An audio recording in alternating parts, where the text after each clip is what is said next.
Good morning students.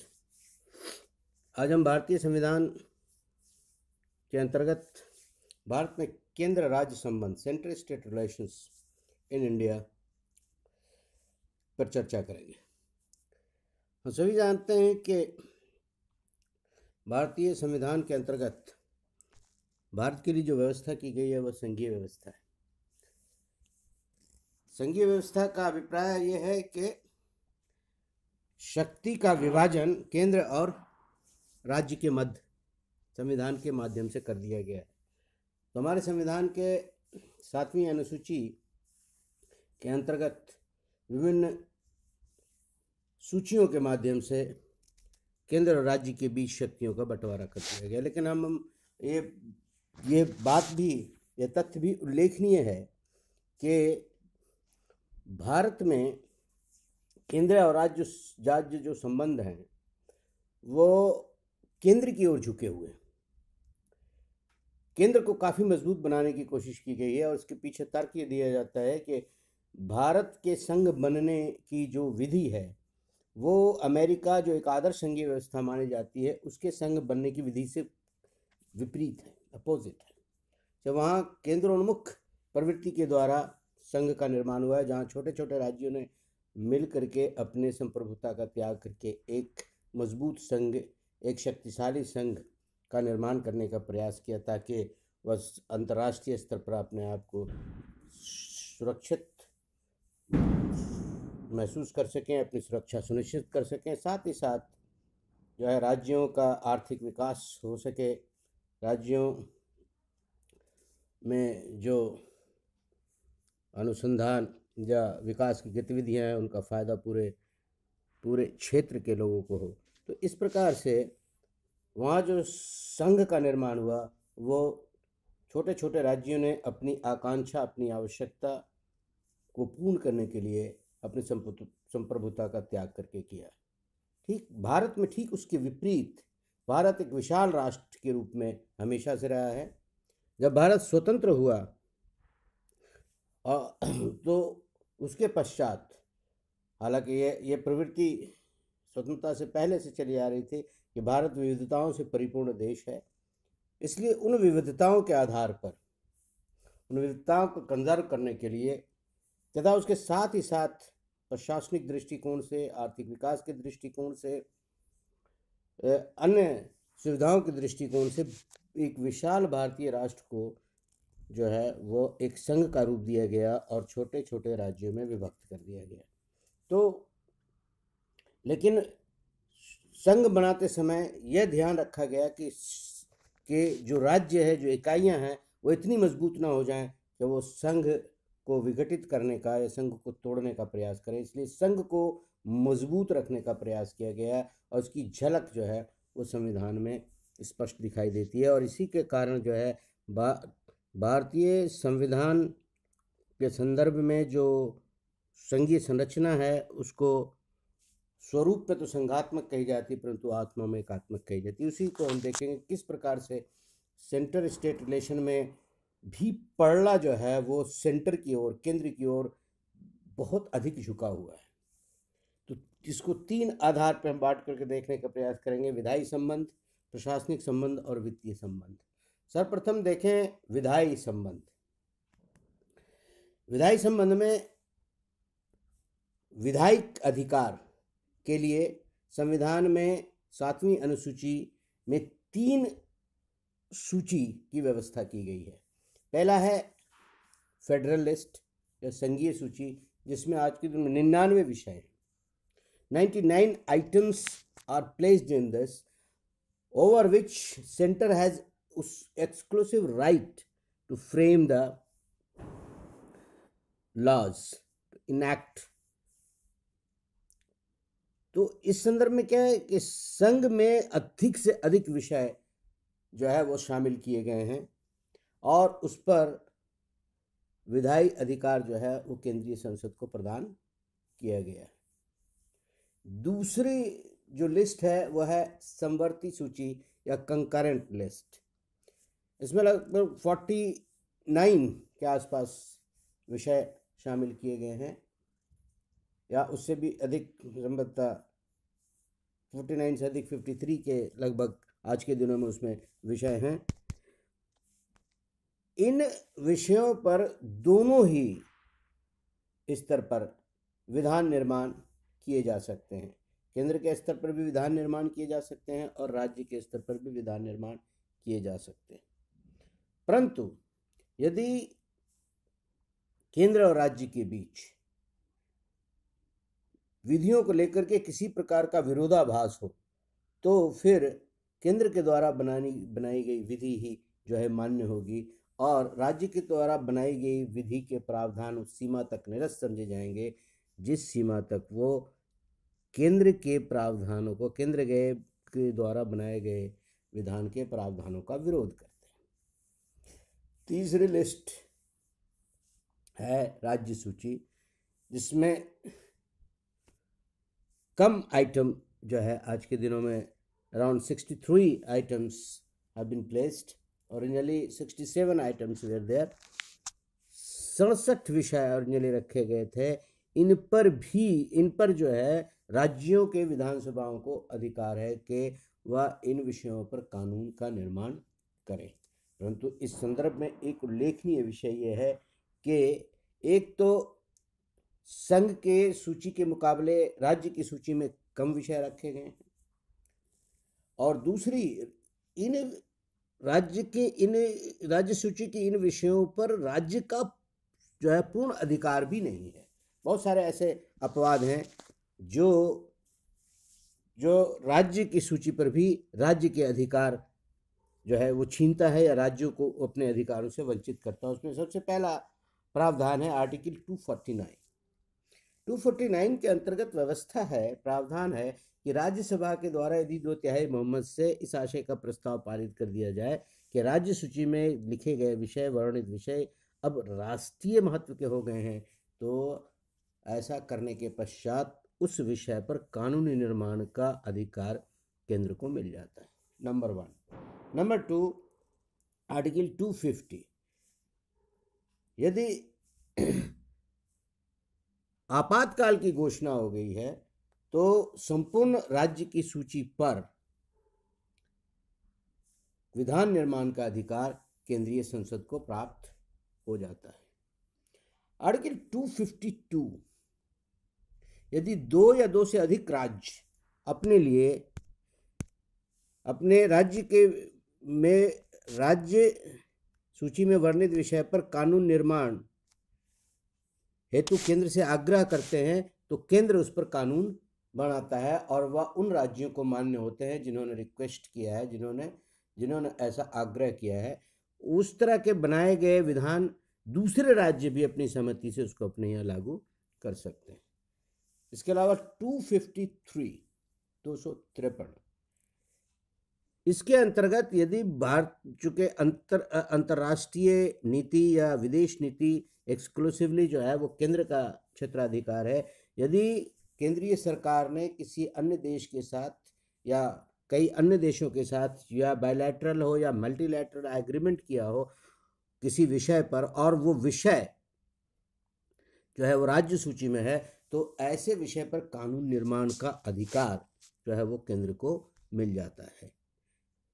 इसके साथ ही article 200 एक ऐसा प्रावधान है जो राज्य सूची के विषय पर जो है राज्य की विधानसभाओं के अधिकार को बाधित करती है। राज्य सूची के विषय पर विधानसभा ने कोई कानून बनाया है और राज्यपाल को ऐसा प्रतीत होता है कि इस कानून पर हस्ताक्षर करने से पूर्व जो है राष्ट्रपति के अनुमोदन की या राष्ट्रपति के सलाह की या राष्ट्रपति के सहमति की आवश्यकता है, तो वह राष्ट्रपति की सहमति के लिए, राष्ट्रपति के हस्ताक्षर के लिए उसको सुरक्षित रख लेता है।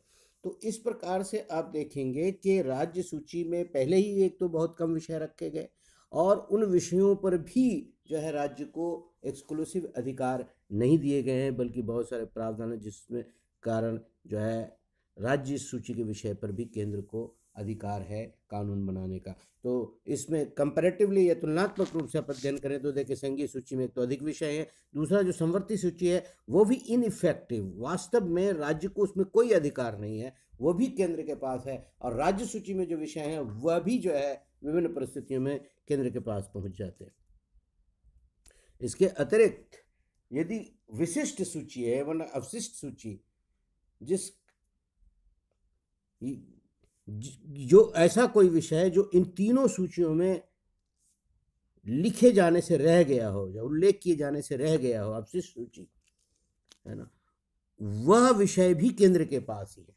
तो इस तरह से आप देखेंगे कि विधायी विषयों, विधायी शक्तियों के संदर्भ में जो विषय का बंटवारा किया गया है, वो विषय के बंटवारे में केंद्र को बहुत अधिक महत्व दिया गया है राज्य की तुलना में, और राज्य को बहुत ही कम अधिकार दिए गए हैं, और जो अधिकार दिए भी गए हैं वो अधिकार भी जो है वह जो केंद्र के इच्छा पर आधारित है। दूसरा जो पहलू है वह है प्रशासनिक संबंध। प्रशासनिक संबंध के संदर्भ में भी केंद्र की स्थिति काफ़ी मजबूत दिखाई देती है। जैसे आर्टिकल 256 कहता है कि संघीय कानून का विस्तार राज्य तक होगा, और राज्य को ऐसी व्यवस्था करनी होगी कि केंद्र के कानून को लागू करने में किसी प्रकार के बाधा उत्पन्न नहीं हो। सब्सिक्वेंट आर्टिकल कहता है 257 कि राज्य ऐसा अरेंजमेंट करेगा, ऐसी व्यवस्था करेगा कि केंद्र के आदेश को लागू करने में किसी प्रकार की बाधा उत्पन्न नहीं हो। तो कुल मिलाकर के बात क्या है कि केंद्र के द्वारा बनाए गए कानून और केंद्र के द्वारा दिए गए आदेश को लागू करने का दायित्व जो है वो राज्य पर है। राज्य अपने इस दायित्व से पीछे नहीं हट सकता, और यदि किसी परिस्थिति में राज्य ऐसा करता है तो there is an article 365 which says कि अगर राज्य केंद्र के आदेशों की अवमानना करता है या केंद्र के आदेशों को मानने से इनकार करता है, तो आर्टिकल 365 के अंतर्गत यह समझा जाएगा कि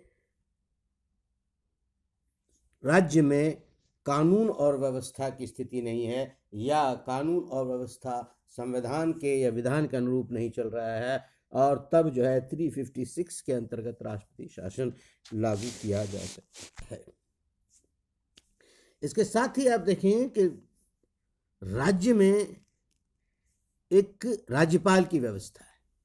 राज्यपाल दरअसल क्या है? राज्यपाल की जो व्यवस्था है वो केंद्र का एक अधिकारी है, एक एजेंट है जो राज्य में रहता है। वो राज्य पर दृष्टि रखे हुए है कि संवैधानिक दायित्व तो उनका यह है कि राज्य पर ये दृष्टि रखे कि वहाँ सब कुछ जो है कानून के दायरे में चल रहा है या नहीं। यदि ऐसा नहीं चल